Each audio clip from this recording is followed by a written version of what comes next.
Welcome back, y'all. We're ready to make our strawberry spinach salad, and this is so easy. Anybody could do this. Like I've always said, everything I do is on a 3rd grade level because I used to teach 3rd grade, and this makes it easy for people who aren't cooks, men or women.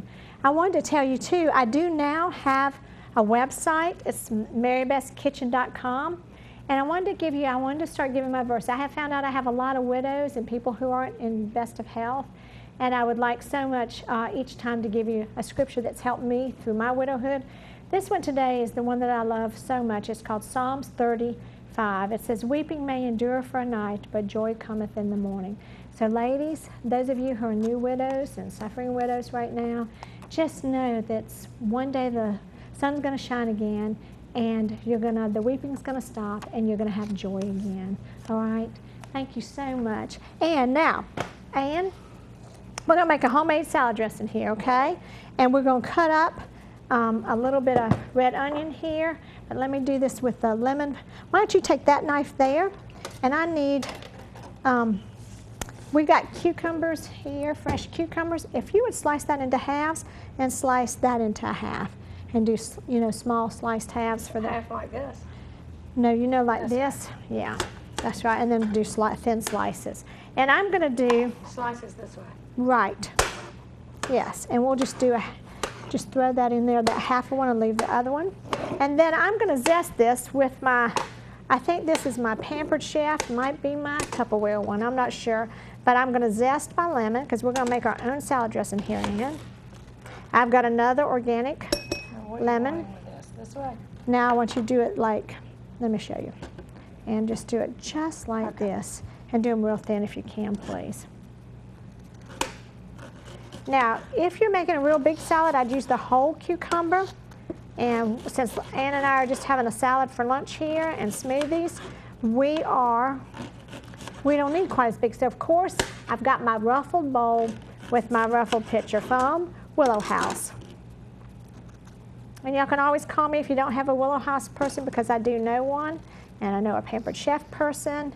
Actually, I know 2. So don't ever feel like you can't. A lot of times I have roll downs at the end for different things from people that I buy things from to help you out. When I watch the Food Network, I always wonder where they get the cute dishes and where they get all the things they use.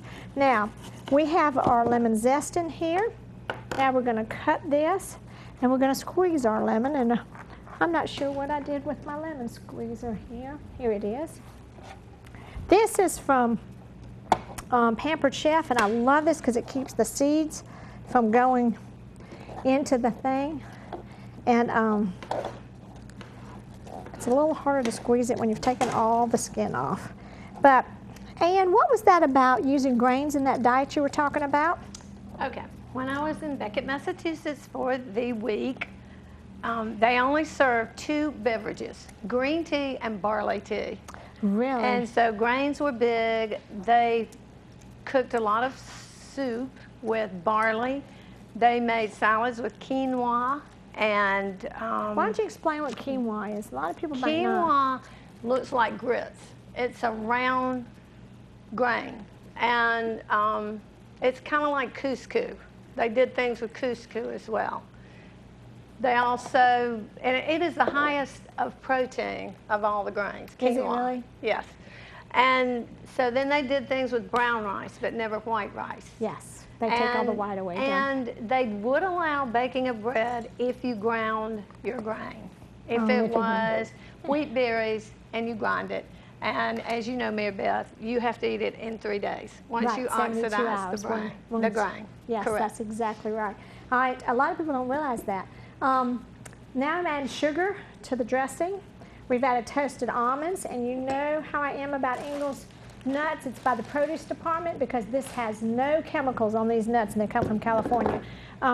She learned up there with that hospital that your wheat loses its nutrition within 72 hours, right? Correct. And so that's why you don't want people grinding it for you, and you need your own grinder. Now I'm doing olive oil, which you can buy this brand. I've seen it at all the stores. And I'm doing 1 tablespoon of that. It needs to be cold. And this recipe is going to be on my website. So you don't even have to worry about it. Just watch and then go to my website. You have to shake up this. The original recipe of this uses white vinegar in, and Southerners use a lot of white vinegar. They don't realize that white vinegar is not healthy. Do not use it. So we use apple cider vinegar, Bragg's, in the area. A lot of stores carry it, and they also carry it up at Be Well Honey and Pickens. And I need 2 tablespoons of this. This study recommended using Bragg's amino or sea salt rather than white salt. Yes, you're right. Do they tell you about the vinegar? What do they tell you? They didn't talk about vinegar. They just said but rather the Bragg's than the white amino. salt. Now, Bragg's amino, I've seen it sold at Be Well Honey. I've seen it sold at Whole Foods. So that's a place you can get. A lot of people use that, and they put it on their salads, and it's great. Sometimes, ladies, if I look at the wrong camera and y'all get a side view, I am so sorry. Forgive me. I'm still new at this. And for those of you that I haven't emailed back, Marie Pritchard's helping me with that because I'm still learning how to email y'all. Ann, I am not very good at this yet. I want to show you my spinner. This is my spinach. Got this at Ingles. It's organic. We're going to add this to our salad right here. And we spun it in our spinner. That's a Tupperware spinner. I've had this for years. It comes in different colors. Y'all can get a whole different color. And would you set that over there on the counter for me, please? And the next thing we're going to put on here is our strawberries. Would you hand me those, please, Ann? Would you like to put the straws? Don't put all those, just put some of them. Then we'll make some more salad. That's probably plenty right there. Now what we're going to do is put us some dressing on this, Ann. And since, I'm going to show you what I do. When I have a small thing in this and I want it to look good, I just move this right over here. I make sure the water's out of this. I turn this into a mixing bowl for myself. Let me dump this in here, toss it with the dressing on it. And then we can toss it a little easier and then put it back in there.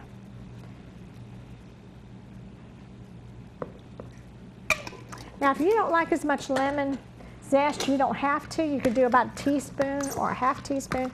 But I really love the lemon zest. Now, let me tell you, Ann, did you know this about lemons? Lemons balances the pH in your system. So if you could, and in people that have low potassium, if you would take a 1/4 to 1/2 teaspoon of sea salt every morning in a glass, about a 6-ounce glass of distilled water, and put that 1/2 of a fresh lemon in and drink that down, it usually will keep any kind of viruses or anything from starting because all that starts in the intestines. I've done that for 25 years and had no idea that I was supposed to be doing it. I just like lemon and water. You do too? See, I do that too. And if I get a sore throat or I start to get sick with some kind of cold thing and stuff, I heat up the lemon and water and drink it like a tea. Is that what you do too? I have other teas that I use when I'm sick. You have a what? Other teas. You do? Yes. I'm not. Love tea. You love tea? What's yes. your favorite? What do you think is the healthiest? Green tea is the healthiest because it helps make your system alkaline instead of acidic. Right. That's not necessarily my favorite. I like green tea. Now, do we want it to be alkaline or acidic? You want it to be alkaline. Acidic is what allows cancer to grow. Alkaline, according to this study from Johns Hopkins, and they are a lead research team in cancer research, they are saying that cancer cells cannot grow in an alkaline environment, but they do grow in an acidic And so environment. eating the ground wheats keeps cancer from growing, right? I am right now, hopefully it stays that way, I'm the only one of my sisters that grinds my wheat. I've been doing it for 23 years, and both of my sisters have had cancer.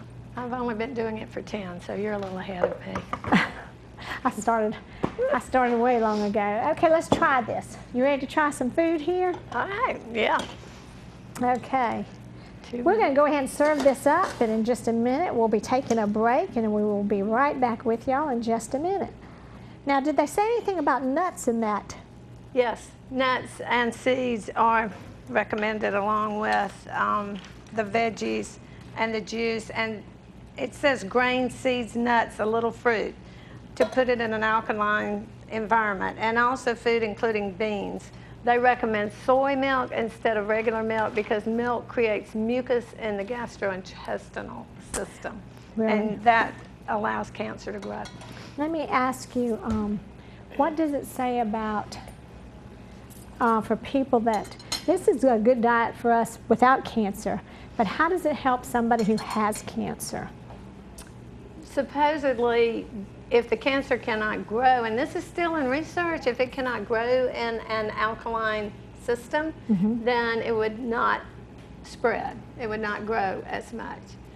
People, when I was at the Macrobiotic Institute in '98, people had been cured of things like breast cancer, prostate cancer. Are you serious? And now breast cancer, everybody knows they can work with that. That can be cured. My mother had pancreatic, and that was not cured by this. So, I'm sorry, well, you know, but yeah. we She was- both believe that she's in heaven, and exactly. And she was level 4 she was level when she 4. went. Yes. But didn't you know somebody who was level 4? It is time for us to take a break. We'll be right back on this interesting subject. Thanks so much, y'all.